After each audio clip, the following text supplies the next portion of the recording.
السلام علیکم ورحمۃ اللہ وبرکاتہ۔ ہاتھوں اور پاؤں کی صفائی۔ نیند سے بیدار ہو کر سب سے پہلے ہاتھ دھونے چاہیے۔ رسول اللہ صلی اللہ علیہ وسلم نے فرمایا، جب کوئی نیند سے بیدار ہو تو اپنے ہاتھ کو وضو کے پانی میں ڈالنے سے پہلے دھو لے، اس وجہ سے کہ تم میں سے کوئی یہ نہیں جانتا کہ رات اس کا ہاتھ کہاں رہا ہے، یعنی جسم کے کس کس حصے کو اس نے چھوا ہے، یا اس کے علاوہ بھی کہیں نیند میں ادھر ادھر پڑ گیا تو اس کے ہاتھ کو کوئی ایسی چیز لگی جو اس کے لیے نقصان دہ ہو سکتی ہے۔ اس لیے پہلی چیز صبح اٹھ کر ہاتھوں کو اچھی طرح دھونا ہے۔ کھانے سے پہلے اور بعد میں ہاتھ دھونا۔ رسول اللہ صلی اللہ علیہ وسلم جب کھانے کا ارادہ کرتے تو پہلے اپنے ہاتھ دھوتے پھر کھانا کھاتے۔ رسول اللہ صلی اللہ علیہ وسلم نے فرمایا، جو شخص اس حالت میں رات گزارے کہ اس کے ہاتھ کھانے کی چکناہٹ سے لت پت ہوں، یعنی اس نے کھانا کھایا ہاتھ نہیں دھوئے اور وہ کھانے کے جو ذرات ہیں یا چکنائی جو ہے وہ ہاتھوں میں ہی کہیں لگی رہ گئی، چاہے ناخنوں کی سائڈ پر یا ویسے انگلیوں کے اندر، اور اسے کوئی چیز تکلیف پہنچائے، یعنی چوہا کاٹ جائے مثلاً، تو وہ اپنے آپ ہی کو ملامت کرے کیونکہ اس نے ہاتھ نہیں دھوئے۔ تو ویسے تو سونے سے پہلے وضو کرنا چاہیے، لیکن اگر وہ نہیں کرنے کی توفیق تو کم از کم کھانے کے بعد ہاتھ دھو کر سویا جائے۔ پھر طہارت کے لیے دائیں ہاتھ کو استعمال نہیں کرنا چاہیے۔ رائٹ ہینڈ طہارت کے لیے نہیں، ناک صاف کرنے کے لیے نہیں، کسی بھی گندے کام کے لیے لیفٹ ہینڈ استعمال ہوگا، بایاں ہاتھ۔ نبی صلی اللہ علیہ وسلم نے فرمایا، جب تم میں سے کوئی پیشاب کرے تو اپنا عضو اپنے دائیں ہاتھ سے نہ پکڑے، نہ دائیں ہاتھ سے طہارت کرے، یعنی استنجا بائیں ہاتھ سے کیا جائے۔ رسول اللہ صلی اللہ علیہ وسلم کا دایاں ہاتھ وضو اور کھانے جیسے کاموں کے لیے مخصوص تھا، اور بایاں ہاتھ بیت الخلاء میں استنجا کرنے اور دیگر اسی طرح کے کاموں کے لیے۔ یہ حضرت عائشہ کی روایت ہے۔ ہاتھ پاؤں دھوتے وقت اچھی طرح ملنے چاہیے اور جوڑوں کو بھی دھونا چاہیے، یعنی کہ انگلیوں کے بیچ کے اندر بھی خلال کرنا چاہیے اور خوب مل کے جوڑ یہ دھونے چاہیے، کیونکہ جوڑوں کے اوپر جو بل ہوتے ہیں اس میں بعض اوقات ایسے ذرات یا جراثیم پھنسے رہ جاتے ہیں جو نہیں دھلتے تو صحت کے لیے نقصان دہ ہوتے ہیں۔ رسول اللہ صلی اللہ علیہ وسلم نے فرمایا، تم طہارت والے پانی کے ساتھ انگلیوں کو مبالغے کے ساتھ دھو گے ورنہ آگ انہیں خوب جلائے گی، یعنی اگر تم ان کو صحیح طرح صاف نہیں کرو گے تو پھر کیا ہوگا، ان میں گندگی نجس چیزیں رہ جائیں گی، پھر وہ ناپاک چیزیں نماز اور عبادت میں بھی خلل انداز ہوں گی۔ تو اس لیے آپ دیکھیں کہ یہاں وعید بھی آئی ہے کہ جو نہیں صحیح طرح دھوئے گا اس کے لیے کیا ہے، آگ۔ پھر اسی طرح اگر پاؤں صحیح طرح نہیں دھوتے وضو میں، ایڑیاں خشک رہ جاتی ہیں تو اس کے لیے بھی حضرت ابو ہریرہ کی روایت ہے کہ نبی صلی اللہ علیہ وسلم نے فرمایا، ویل للعقاب من النار، خشک ایڑیوں کے لیے آگ کا عذاب ہے۔ پھر انگلیوں کا خلال، نبی صلی اللہ علیہ وسلم نے فرمایا، میری امت میں خلال کرنے والوں کے لیے واہ واہ، حبذا، گڈ جاب، کتنا اچھا کام کیا۔ یعنی خلال کیا ہے، یعنی انگلیوں کو باہم ایک دوسرے کے اندر ڈالنا، پاؤں دھوتے وقت پاؤں کے اندر بھی انگلیاں پھیرنا، یعنی دو انگلیوں کے بیچ میں خلال کرنا۔ نعیم بن عبداللہ مجمر سے روایت ہے کہ میں نے ابو ہریرہ رضی اللہ عنہ کو وضو کرتے ہوئے دیکھا، بس انہوں نے اپنا چہرہ دھویا تو اس کو پورا پورا دھویا۔ پورا پورا کا مطلب یہ ہے کہ بالوں تک اور ادھر کان کی لو تک اور چن بھی۔ پھر اپنا دایاں ہاتھ دھویا یہاں تک کہ بازو کا ایک حصہ دھو ڈالا۔ دایاں ہاتھ دھویا تو کس طرح، یعنی یہاں تک۔ پھر بایاں ہاتھ بھی بازو تک دھویا، اور جب وضو کے لیے دھوتے ہیں تو پھر کونیوں تک۔ پھر اپنے سر کا مسح کیا، پھر دایاں پاؤں پنڈلی تک دھویا، پھر بایاں پاؤں پنڈلی تک دھویا، ٹخنے سمیت یعنی۔ پھر فرمایا، میں نے اسی طرح رسول اللہ صلی اللہ علیہ وسلم کو وضو کرتے ہوئے دیکھا اور کہا کہ رسول اللہ صلی اللہ علیہ وسلم نے فرمایا، پورا اور کامل وضو کرنے کی وجہ سے تم لوگ قیامت کے دن روشن پیشانی اور روشن ہاتھ پاؤں والے ہوگے، بس تم میں سے جو طاقت رکھتا ہے وہ اپنی پیشانی اور ہاتھ پاؤں کے نور کو لمبا اور زیادہ کر سکے تو کر لے، یعنی دنیا میں جتنا اہتمام سے تم وضو کرو گے اتنی ہی زیادہ بہتر چمک پاؤ گے آخرت میں۔ یہ صحیح مسلم کی روایت ہے۔ پھر اسی طرح ناخنوں کو تراشنا، ناخنوں کو صاف کرنا۔ آج کل کیا ہو رہا ہے ہمارے ہاں، ہر دوسرا شخص ناخن بڑھانے کو قابل فخر بات سمجھتا ہے، حالانکہ ناخن بڑھانا کس سے مشابہت رکھتا ہے، جانوروں سے، لیکن نظر ہے نا فرق، تو اس لیے وہ ویسے ہی دکھتے ہیں۔ شیطان کا کام کیا ہے، وہ برے اعمال کو کیا بنا کے دکھاتا ہے، خوبصورت۔ زین لہم الشیطان اعمالہم، انسانوں کے اعمال جو برے اعمال ہوتے ہیں ان کو شیطان خوبصورت بنا کے دکھاتا ہے، اتنا خوبصورت، اتنا اٹریکٹیو کہ بعض اوقات انسان کو اس میں برائی دکھتی ہی نہیں۔ اگر کوئی سمجھانے کی یا منع کرنے کی کوشش کرے تو انسان سننا بھی نہیں چاہتا کہ یہ کیا بات کر رہے ہیں، سب لوگ ایسے ہی کرتے ہیں۔ رسول اللہ صلی اللہ علیہ وسلم نے فرمایا، زیر ناف بالوں کا مونڈنا، ناخن کاٹنا، مونچھوں کا کتروانا فطری چیزیں ہیں، یعنی فطرت کا حصہ ہیں۔ ہاتھوں کو جب مل کے دھویا جائے گا تو اس میں آپ دیکھیے کہ ناخن کی جو جڑ ہوتی ہے، بعض اوقات وہاں سے گوشت اکھڑا ہوا ہوتا ہے یا بعض لوگوں کا تھوڑا خراب ہوتا ہے تو اس میں پانی نہیں پہنچتا پوری طرح، یا میل مٹی پھنسی رہ جاتی ہے تو وہ دھلتی نہیں، یا گھی یا کھانا یا کوئی اگر آپ نے کٹنگ کی ہے یا خاص چیز کوئی بنائی ہے تو وہ بھی بیچ میں پھنس جاتی. بعض لوگ آٹا گوندتے ہیں تو وہ پوری طرح صاف نہیں کرتے اپنے ہاتھ کو, یا روٹی بناتے ہیں تو اس وقت ناخنوں کو پوری طرح صاف نہیں کرتے, جس سے آٹے کا کچھ حصہ چپکا رہ جاتا ہے اور وہ خشک ہو جاتا ہے, اور پھر اگر اس کے بعد وضو کرتے ہیں تو وضو نہیں ہوتا, اور اگر ہاتھ دھوتے ہیں تو وہ جگہ پھر بھی دھلتی نہیں, صاف نہیں ہوتی. تو اس لیے بہت ضروری ہے کہ انسان بہت اہتمام کے ساتھ اپنے ہاتھ پاؤں کو دھوئے. اسی طرح ایڑیاں کب خشک رہ جاتی ہیں؟ آج کل کے موسم میں عام طور پہ ایڑیاں خشک ہو جاتی ہیں, پورا جسم میں خشک ہو جاتا ہے, تو اس میں ایڑیوں کو پھر پراپر طریقے سے دھونا چاہیے. صرف اوپر سے پانی بہا لینا کافی نہیں, بلکہ ان کو مل کے دھونا چاہیے, یا اگر ایسا موقع ہو کہ رگڑ سکیں تو ان کو رگڑ دینا چاہیے تاکہ ڈیڈ سیلز ہٹ جائیں اور آپ کا پاؤں پوری طرح دھل جائے, کیونکہ وضو کے ارکان میں سے ہے. جی آپ فرمائیں.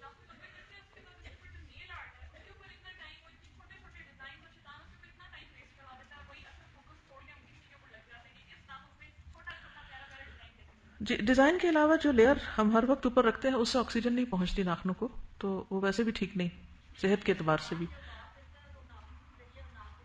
جی, عام طور پہ سردی یا کئی بیماریاں جو ہیں وہ ناخنوں کے ذریعے جسم میں داخل ہوتی ہیں, پاؤں اور ناخنوں کے ذریعے.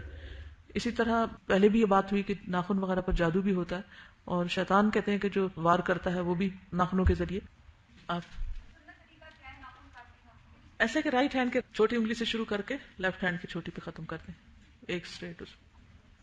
آپ بتائیے. اسپیشلی پاؤں کے نیلز میں یوزلی ایسا ہوتا ہے کہ اگر ان کو صحیح طریقے سے نہ کاٹا جائے تو ان گرون نیلز کی بیماری ہو جاتی ہے, جو کہ سائڈ سے جو نیل ہے وہ اسکن کے اندر دھس جاتا ہے اور وہ پھر انفیکشن کاز کرتا ہے. تو پاؤں کے نیلز کاٹتے ہوئے خیال رکھا جائے کہ اس کو سامنے سے بالکل اسٹریٹ کاٹا جائے, اس کو یوں گول بنا کے نہ کاٹا جائے, تو پھر جب اسٹریٹ کاٹیں گے تو وہ پھر سائڈ جو ہے وہ اندر نہیں پھنسیں گی, تو اس کے کاٹنے کا طریقہ ہے. لیکن بعض اوقات اگر اس حصے کو نہیں کاٹا جائے تو اس کے نیچے میل جمع ہو جاتی ہے اور وہ وضو میں ہنڈرنس ہو سکتی ہے. مطلب مناسب اتنا کٹ جائے کہ وہ نکال لی جائے میل. اگر یعنی آپ کے کہنے کا مطلب یہ ہے کہ وہ اتنا اندر تک نہ کاٹے کہ پھر اس کا اگلا کنارہ گوشت کے اندر نہ دھس جائے. جی ٹھیک جی. انشاءاللہ. ان کا سوال یہ ہے کہ نیل بائٹنگ کی عادت ہوتی ہے بعض اوقات, تو اس کو کس طرح ختم کیا جائے, اگر کوئی اس معاملے میں کچھ کہنا چاہے. ایک تو نیل بائٹنگ جو ہے وہ ریسرچ ہوئی تھی کہ انفیریورٹی کمپلیکس والے لوگ کرتے ہیں نیل بائٹنگ, اور دوسرا یہ کہ اس کے لیے ایک میڈیسن ملتی ہے, کافی بیٹر سی ہوتی ہے, وہ بچوں کے لیے یوز کرتے ہیں. اگر کوئی بڑا کرتا ہے تو وہ خود لگا لے, کہ وہ نیلز کے اوپر لگا دی جاتی ہے یا ان کی نچلی والی جو جگہ ہوتی ہے وہاں پہ, تو جب بائٹ کرتے ہیں تو ذائقہ برا ہوتا ہے تو ایسا ایسا پھر چھوٹ جاتی ہے. اوکے جی. آپ صحیح طرح سے کاٹ لیں گے نا اس کو, جب آپ منہ کی طرف لے کے جائیں کچھ ہوگا ہی نہیں کھانے کے لیے تو پھر واپس آ جائیں گے. ہاں, یہ بھی اچھا علاج ہے, دس اے گڈ ٹریٹمنٹ. حل یہی ہے کہ بڑھنے ہی نہ دیں. جی جی, ناخن اور ہڈی جنوں کی غذا ہے, اور ویسے بھی انسانی جسم کو کوئی حصہ کھانا نہیں چاہیے نا, اندر تو جانا نہیں چاہیے. میرا نہیں خیال کہ وہ کھانے کے لیے ہوتا, لیکن یہ بھی ہو سکتا ہے کہ اس کی وجہ سے پھر انسان کے اندر ایسے اثرات بھی آ جائیں جو جنوں سے مشابہت رکھتے ہیں. یہ بھی ہو سکتا ہے. پلیز کوئی بھی اس کو پرسنل نہ لے, یا یہ نہ سوچے کہ یہ اس کے اوپر بات ہو رہی. ہو سکتا ہے آپ میں سے بھی کسی کو کوئی عادت ہو, لیکن ایسا ہوتا ہے کہ جو کچھ بھی ہم کرتے ہیں اس کا ہمارے مزاج پر بھی اثر ہوتا ہے. اب جن جو آگ سے پیدا ہوئے ان کی غذا اگر یہ چیزیں ہیں فار ایگزامپل, تو ان کے اندر ایک غصے کا یا ایک ایسا ایلیمنٹ بھی موجود ہے. تو یہ بھی انسان سوچے کہ اگر اس طرح کی میں چیز کروں گا تو اس سے میرے مزاج پر بھی اثر پڑے گا. جی آپ جی, ایسا ہو سکتا ہے کہ مثلاً جو فارغ ایسا وقت جس میں انسان کو اپنی عادت کو خود پتا ہوتا ہے کہ کون سا وقت ہوتا ہے جس میں زیادہ کاٹنا شروع کر دیتی, تو اس وقت پھر انسان گلوز وغیرہ بھی پہن سکتا ہے. جی آپ جیسے یہ ہوتا ہے کہ ہم سوپ لگا کے اور تھوڑی دیر مل کے آگے پیچھے سے تو بس واش کر لیتے ہیں, تو ڈاکٹر صاحب نے بتایا تھا کہ سوپ لگا کے پہلے ساری ہتھیلیوں کو کرنا پڑتا ہے, پھر انگلیوں کو آگے سے پھر پیچھے واپس سارا کرنا پڑتا ہے, اور انگلیوں کے اچھی طرح حلال ہے, اور پھر یہ جو ناخنوں کے آگے ٹپ ہے ان کو جو ہے ایک دوسرے کے اوپر جو ہے وہ رگڑنا پڑتا ہے. پھر جو کم ہے اس کو بھی ایسے کرنا پڑتا ہے کیونکہ اس میں بھی عادت ہے. تو وہ تقریباً 5-6 منٹ لگے تھے ہینڈ واش ہونے میں. تو انہوں نے کہا آپ اپنے بچوں کو جب ہینڈ واش کروائیں تو اسی طرح سکھائیں پراپر. تو ایسے ہم ذرا کم نہیں کرتے ہیں کیونکہ کافی دیر اس پروسیجر میں لگتی ہے. ایٹ لیسٹ جب ایسا کسی چیز کو چھوئیں جس میں انفیکشن ہو یا گندگی ہو تو اس کے بعد تو انسان کو پھر پراپر دھونے ہی چاہیے, صرف پانی بہا کے نہ بھاگنے والی کرے. یعنی اگر 5-6 منٹ نہ بھی لگے تو ایٹ لیسٹ 30 سیکنڈز تو لگائے ہی. کینیڈا میں ایک جگہ میں گئی تو وہاں پر ڈاکٹر کا کلینک تھا, تو جب میں واش روم میں گئی تو وہاں پر جو سنک تھا اس کے ساتھ لگا ہوا تھا کہ اپنے ہاتھوں کو 20 سیکنڈز تک رب کریں, یعنی کہ دھوتے وقت.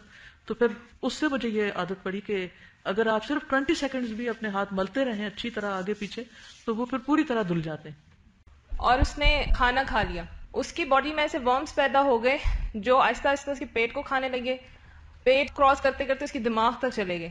مطلب ہاتھ نہ دھونے کا اتنا بڑا نقصان. وہ اچھا خاصا نارمل بیبی وہ پیرالائز ہو گیا, اور مطلب دماغی اس کا ایک پورشن آلموسٹ کھا گئے تھے. بہت مشکلوں سے ڈاکٹر نے اسے کسی طرح بچا لیا. لیکن وہ مطلب اب نارمل ہو گیا، نہ وہ دیکھ سکتا تھا نہ سن سکتا تھا، نہ ہاتھ دھونے کی وجہ سے. اور اسپیشلی مٹی جب لگ جاتی ہے تو اس میں اتنے بیکٹیریاز ہوتے ہیں، وہ پیٹ میں اکٹھے ہو کے وہ پھر سب کچھ ڈسٹرکشن، ایک بہت بڑی ڈسٹرکشن. اگر مٹی صاف ہو تو مٹی جرمز کو کل بھی کرتی ہے اور صابن کا آلٹرنیٹ بھی ہوتی ہے، لیکن اگر ایسی جگہ ہے جہاں پر آپ کو پتا ہے کہ جانور پھرتے ہیں، کتے وغیرہ لوگ پالتے ہیں اور وہ باغوں میں یا جگہوں پہ گھوم پھر رہے ہوتے ہیں، تو کہیں پیشاب کر دیتے ہیں، کہیں پر ان کی باقی ویسٹیج وغیرہ، تو اس صورت میں انسان کو ہمیشہ ہی دیکھنا چاہیے کہ اگر تیمم بھی کرنا ہے تو حکم کیا ہے؟ فَتَيَمَّمُوا صَعِيدًا طَيِّبًا. گندی مٹی یا ایسی جو راستوں کی ہو وہ نہ ہو جہاں جانور وغیرہ گھومتے پھرتے ہو.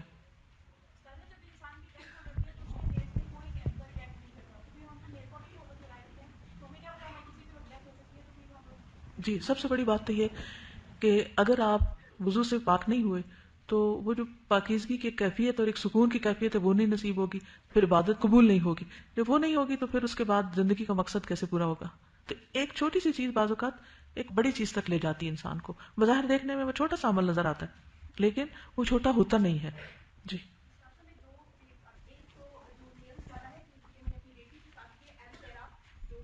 ایلو ویرا جسے ہم لوشن لگاتے ہیں ایسے ایلو ویرا لگا لیں. بالکل. ایک یہ تھا، اور دوسرا یہ کہ جو ابھی میں یہ پڑھ رہی ہوں تو میرے لیے بڑی تکلیف دہ چیز ہے کہ خشک ایڑیوں کو عذاب دیا جائے گا. تو میری ایک پریکٹیکل سی ٹپ ہے. ایک تو یہ کہ آپ کا لوشن آپ کے چائے نماز کے پاس ہونا چاہیے کہ وضو کر کے جب آپ نماز کے لیے جائیں تو آپ وہ لگائیں. اور اس کی جگہ ایک اور اس سے بھی زیادہ افیکٹو چیز کہ آپ اگر آلیو آئل اپنے وضو کے وہ جو جگہ ہے وہاں رکھیں، اس کے بعد آپ اس کا مساج کر لیں تو تقریباً 3 سے 4 وضو تک سردیوں میں آپ کی ایڑیاں بالکل خشک نہیں ہوتی، اور اگلے وضو میں بڑا ایک سلپری اور اسموتھ سا افیکٹ آتا ہے اور آپ کو خود کو بھی اچھا لگتا ہے. تسلی سی ہوتی. اس کے علاوہ یہ ہے کہ جیسے فجر کی نماز پڑھ کر وضو کی حالت میں اگر آپ ویزلین یا کوئی بھی ایسے پیٹرولیم جیلی لگا کے ایک دفعہ آپ جرابیں پہن لیں اور باقی نمازوں میں آپ صرف مسح کرتے جائیں، اور اس کے بعد اگر اگلے دن آپ دیکھیں گے تو آپ پہلے سے بہتر ہوں گے. پھر اگلے دن صبح اگر آپ دھو رہے ہیں تو اس میں کوئی بھی چیز خشک باقی نہیں رہے گی. جی جی وضو میں خشک نہ رہے. وضو دن میں 5 دفعہ کرنا ہوتا ہے تو اس لیے ویسے ڈرائی ہو جاتی ہے تو ظاہر ہے کہ سب کو کچھ نہ کچھ تکلیف ایسی ہو جاتی ہے، لیکن چونکہ اس کا تعلق وضو سے ہے تو وضو نہیں ہوگا اگر خشک رہے گی. عموماً آپ دیکھیے جب ہم وضو کر رہے ہوتے ہیں تو ہم میں سے کتنے لوگ ایڑی کو ملتے ہیں؟ کتنے؟ ہارڈلی ملتے ہیں ہم. سامنے کا حصہ پھر بھی انگلیوں میں خلال وغیرہ کر لیے، دھو لیا، لیکن پاؤں اٹھا کے نیچے سے اس کو رب کرنے میں ایک مشکل ہوتی ہے. کیوں نہیں لگے گا؟ آئل یا سوائل کوئی بھی ایسی چیز جو بہنے والی ہو وہ وضو میں حائل نہیں ہے. ٹھیک ہے، یعنی اس چیز کے بارے میں ذہن میں رہے کہ بعض لوگوں کو یہ خیال آتا ہے کہ اگر ہم نے کہیں بھی تیل لگا لیا تو ہمارا وضو نہیں ہوگا. ایسا کچھ بھی نہیں ہے. مسے میں وضو میں تیل حائل نہیں ہے کیونکہ تیل خود پانی کی طرح بہنے والی چیز ہے. اگر وہ لگتی تو وہ ٹھہرنے نہیں دیتی، وہ اسکن کو ڈھانپتی نہیں ہے. اسکن کو ایسی چیزیں ڈھانپتی ہیں کہ جو سالڈ ہوتی ہیں.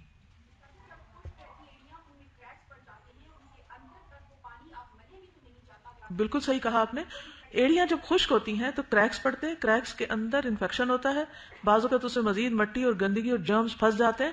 طہارت پوری نہیں ہوتی، طہارت کے تقاضے پورے نہیں ہوتے. ٹھیک، یعنی ان چیزوں میں احتیاط کی ضرورت کیوں ہے؟ تاکہ ہم پاک صاف ہو کر اللہ کے حضور حاضر ہوں. شروع کی وحی میں یہ آ گیا تھا نا، وَالرُّجْزَ فَاهْجُرْ، ہر طرح کی گندگی کو اپنے سے الگ کر دیں، چاہے وہ ناخنوں کے اندر ہے، چاہے وہ ان جوڑوں کے اوپر جو لکیریں ہیں ان کے اندر، سلوٹیں یا بل جو ہیں ان کے اندر، یا خشک ایڑیوں کے اندر، کہیں پر بھی. دیکھیے سمپل سا طریقہ ہے، اسکربر جو ہوتا ہے مٹی کا اور وہ بالکل جھاما جو دیسی قسم کا ہوتا ہے، اگر وہ آپ نہانے والی جگہ پہ رکھ لیں تو جب نہاتے ہیں نا تو پاؤں بالکل نرم ہو جاتے ہیں. تو آپ آخری چیز پاؤں دھونے سے پہلے اگر تھوڑا سا بھی اپنے آپ کو رگڑ لیں تو وہ ساتھ کے ساتھ صفائی ہوتی جاتی، پھر کوئی چیز جمع نہیں ہوتی. اور پرسوں جو ہم سن رہے تھے کہ نہانے کے بعد اگر سرسوں کا تیل لگا لیا جائے پاؤں کے انگوٹھوں کو تو 100 سال کی عمر بھی ہو تو نگاہ کمزور نہیں ہوتی. کتنے کام کی چیز ہے. ایسے جتنے بھی آپ کے پاس اچھی ٹپس ہیں ان سب کو کمپائل کر لیجئے، باہر بورڈ پہ لگا دیجئے، جب آپ فارغ ہو تو اپنے پاس نوٹ بھی کر سکتے ہیں، اور اس میں سے جو جس کو سوٹ کرے، جس کے لیے جو سہولت ہو اس پر عمل کر لیں. اس کے بعد غسل، پورے جسم کو صاف رکھنا. غسل کے آداب قرآن مجید میں آتا ہے وَإِن كُنتُمْ جُنُبًا فَاطَّهَّرُوا وَإِن كُنتُمْ مَرْضَىٰ أَوْ عَلَىٰ سَفَرٍ أَوْ جَاءَ أَحَدٌ مِّنكُم مِّنَ الْغَائِطِ أَوْ لَامَسْتُمُ النِّسَاءَ فَلَمْ تَجِدُوا مَاءً فَتَيَمَّمُوا صَعِيدًا طَيِّبًا فَامْسَحُوا بِوُجُوهِكُمْ وَأَيْدِيكُمْ مِنْهُ مَا يُرِيدُ اللَّهُ لِيَجْعَلَ عَلَيْكُمْ مِنْ حَرَجٍ وَلَكِنْ يُرِيدُ لِيُطَهِّرَكُمْ وَلِيُتِمَّ نِعْمَتَهُ عَلَيْكُمْ لَعَلَّكُمْ تَشْكُرُونَ. اگر تم جنابت کی حالت میں ہو تو نہا کر طہارت حاصل کرو، اگر تم مریض ہو یا سفر میں ہو یا تم میں سے کوئی شخص رفع حاجت کر کے آئے یا تم نے عورتوں کو چھوا ہو پھر تمہیں پانی نہ مل رہا ہو تو پاک مٹی سے کام لو، پھر اس سے اپنے چہروں اور ہاتھوں کا مسح کر لو۔ اللہ تم پر زندگی کو تنگ نہیں کرنا چاہتا، بلکہ وہ تو یہ چاہتا ہے کہ تمہیں پاک کر دے اور تم پر اپنی نعمت پوری کرے تاکہ تم اس کے شکر گزار بنو۔ نبی صلی اللہ علیہ وسلم نے فرمایا، اللہ تعالیٰ کا ہر مسلمان پر حق ہے کہ ہر 7 دن میں ایک دن وہ غسل کرے۔ جیسے کچھ چیزوں کی لمٹ 40 ڈیز بتائی گئی تھی کہ جیسے جسم کے زائد بال صاف کرنے کی، تو غسل میں 7 ڈیز کی لمٹ ہے۔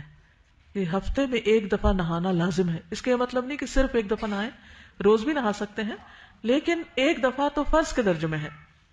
نبی صلی اللہ علیہ وسلم نے فرمایا 3 چیزیں مسلمان پر حق ہیں، جمعہ کے دن غسل کرنا، مسواک کرنا، اور اگر خوشبو پائے تو لگا لے۔ حضرت عائشہ سے روایت ہے کہ جمعہ پڑھنے کے لیے لوگ مدینہ کی بستیوں سے اپنے گھروں سے لمبی قمیص پہنے آتے، ان پر گرد و غبار پڑی ہوتی اور ان سے بدبو آتی تھی۔ ان میں سے ایک آدمی رسول اللہ صلی اللہ علیہ وسلم کے پاس آیا جبکہ آپ میرے پاس تھے، تو رسول اللہ صلی اللہ علیہ وسلم نے فرمایا کاش کہ آج کے دن کے لیے تم غسل کرتے تو اس طرح اسمیل نہ آتی۔ حضرت عائشہ فرماتی تھی لوگ اپنے کاموں میں مشغول رہتے اور جمعے کے لیے اسی میل کچیل والی حالت میں آ جاتے، اس لیے ان سے کہا گیا کہ کاش تم لوگ غسل کر لیا کرتے۔ ابو رافع کہتے ہیں کہ ایک دن رسول اللہ صلی اللہ علیہ وسلم اپنی ازواج کے پاس تشریف لے گئے اور آپ ہر ایک کے پاس غسل کرتے تھے۔ میں نے عرض کیا آپ ایک ہی بار کیوں نہیں غسل کرتے؟ تو آپ نے فرمایا یہ عمل زیادہ صاف اور بہتر اور پاکیزہ ہے۔ پھر یہ کہ جس جگہ غسل کیا جائے وہ جگہ صاف ہو۔ آپ صلی اللہ علیہ وسلم نے فرمایا تم میں سے کوئی ٹھہرے ہوئے پانی میں جو جاری ہو پیشاب نہ کرے اور پھر اسی میں غسل کرنے لگے، یعنی جس پانی سے نہانا ہو وہ پانی پاک ہونا چاہیے۔ رسول اللہ صلی اللہ علیہ وسلم نے فرمایا تم میں سے کوئی جنابت کی حالت میں ٹھہرے ہوئے پانی سے غسل نہ کرے کیونکہ وہ پاک نہیں ہوگا۔ کسی نے پوچھا وہ آدمی کیسے غسل کرے؟ فرمایا اس میں سے پانی علیحدہ لے لے اور غسل کرے، یعنی ٹھہرے ہوئے پانی سے نہیں بلکہ الگ نکال کے۔ غسل کا طریقہ کیا ہے؟ میمونہ رضی اللہ عنہا فرماتی ہیں میں نے نبی صلی اللہ علیہ وسلم کے لیے غسل کا پانی رکھا تو آپ نے اپنے ہاتھ 2 مرتبہ یا 3 مرتبہ دھوئے، پھر اپنے بائیں ہاتھ پر ڈالتے ہوئے اپنی شرمگاہ کو دھویا، پھر زمین پہ ہاتھ رگڑا یعنی مٹی سے اپنے ہاتھ کو صاف کیا، اس کے بعد کلی کی اور ناک میں پانی ڈالا اور اپنے چہرے اور ہاتھوں کو دھویا، پھر اپنے سارے بدن پر پانی بہا لیا اور اپنی جگہ سے ہٹ کر دونوں پاؤں دھوئے۔ آخری چیز کیا تھی؟ پاؤں دھونا، کیونکہ ساری اوپر کی میل کچیل پاؤں پہ آ کے جمع ہو جاتی ہے تو پھر اس کو آخر میں صاف کر لینا چاہیے۔ حیض اور نفاس والی عورت کو بھی ان ایام میں اپنی صفائی ستھرائی کا خیال رکھنا چاہیے۔ دوران حیض یا نفاس غسل کیا جا سکتا ہے، کہ بعض لوگ سمجھتے ہیں کہ اس وقت نہانا نہیں چاہیے، نہا سکتے ہیں۔ اسماء بنت امیس رضی اللہ عنہا نے شجرہ کے مقام پر ذوالحلیفہ میں محمد بن ابی بکر کو جنم دیا تو رسول اللہ صلی اللہ علیہ وسلم نے ابو بکر کو حکم دیا کہ وہ انہیں غسل کر کے احرام باندھ کر تلبیہ کہنے کا حکم دے، یعنی ابھی بچہ پیدا ہوا تھا تو تھوڑی دیر کے بعد ہی انہوں نے غسل کر لیا۔ ہمارے یہاں لوگ 40 ڈیز تک نہیں نہاتے، تو یہ بیماریاں پیدا کرتا ہے، بعض اوقات انفیکشن ہو جاتے ہیں اور وہ بڑھتے جاتے ہیں کیونکہ صفائی کا انتظام نہیں ہوتا۔ بعض علاقوں میں تو اب واٹر برتھ ہوتی پانی کے ذریعے اور پھر برتھ کے فوراً بعد پانی کے ٹب میں ڈال دیا جاتا ہے۔ ایک عورت نے رسول اللہ صلی اللہ علیہ وسلم سے پوچھا کہ میں حیض کا غسل کیسے کروں؟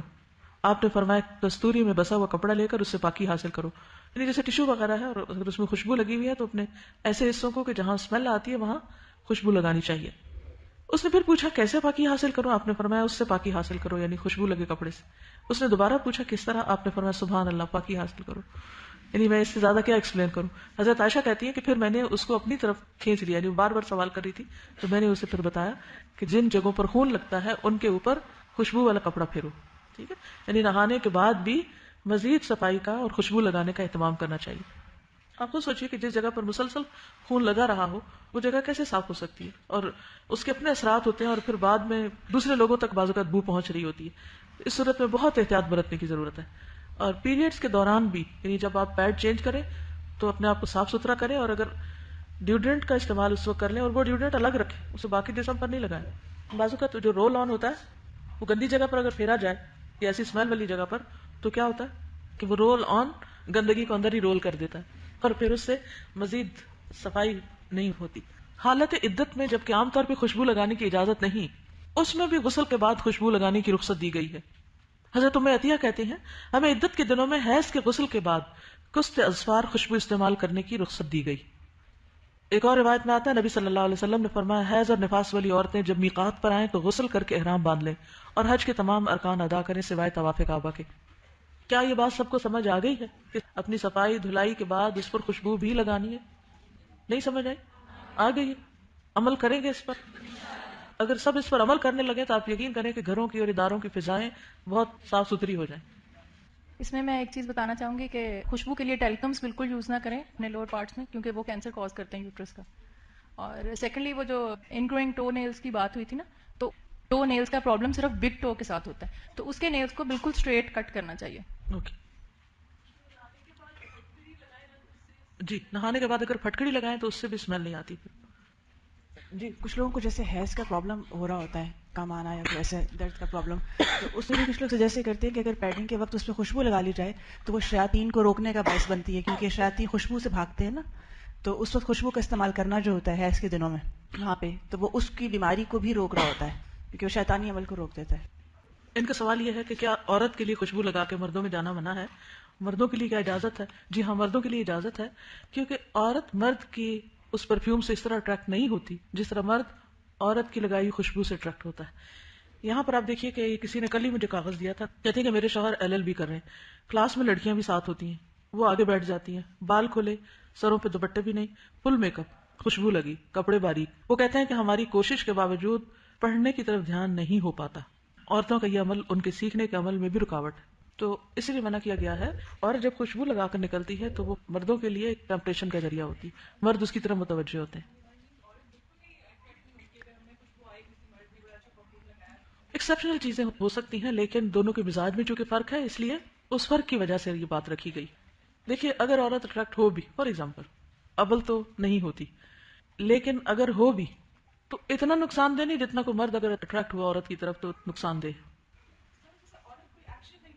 یہی میرا کہنے کا مقصد ہے کہ وہ آگے فردر ایکشن نہیں لیتی اس طرح جس طرح مرد فردر ایکشن لے سکتا. آپ نے دیکھا ہوگا خصوصاً ہمارے ہاں کسی بازار میں عورت اگر اس طرح جا رہی ہو، اگر رش والا بازار ہو، تو مرد کس طرح اس کے جسم کو بعض اوقات ہاتھ لگاتی ہیں، چھیڑتے ہیں، یا اس طرح کی بہت سی چیزیں دیکھنے میں آتی ہیں. کبھی آپ نے دیکھا کہ کوئی عورت بھی مردوں کو اس طرح چھیڑ رہی ہے؟ اس ہفتے انشاءاللہ آپ کو نئی اسائنمنٹ مل جائے گی جو ایک چیک لسٹ کے اوپر ہے، جو کچھ ہم نے پڑھا ہے اس پر عمل کتنا ہو رہا ہے. اوکے، سبحانک اللہم و بحمدک، اشہد ان لا الہ الا انت، استغفرک و اتوب الیک. السلام علیکم و رحمۃ اللہ وبرکاتہ.